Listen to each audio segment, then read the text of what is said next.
The mother and brother of a Denver murder victim are furious today after learning that their loved one's killer will soon be a free man. Yvonne Cossio was shot to death in 1993. Her killer initially sentenced to life in prison without the possibility of parole. That sentence, though, was later changed, and his release from prison is now imminent. 9 News crime and justice reporter Matt Jablow explains. I miss her so much.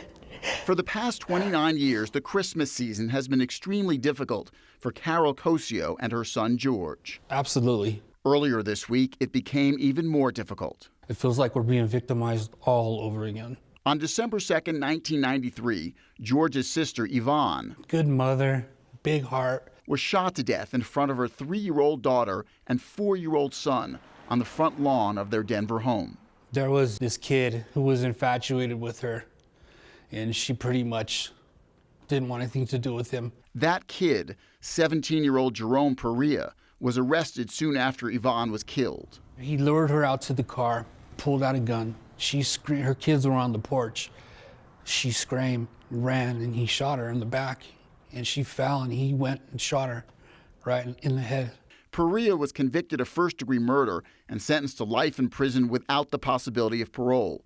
But in 2012, the Supreme Court ruled that juvenile murderers must be eligible for parole.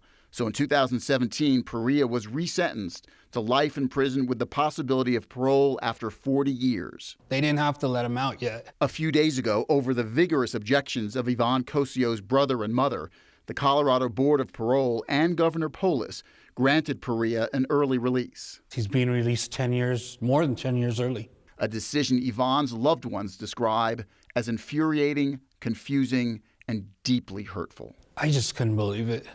I just was in shock. What's the purpose of a life sentence if you're going to let them out early? The exact date of Perea's release has not yet been announced. In a written statement late this afternoon, a spokesperson for the parole board said Perea met the requirements to take part in the Juveniles Convicted as Adults program, which he successfully completed. And that was a factor in his being granted early parole. Tom and Alex. Yeah, and it's always hard on the victim's family when someone is released, but this one kind of seemed to come out of nowhere. They were totally shocked, according to them, and they said this week has been like reliving her murder all over again. Thank you, Matt.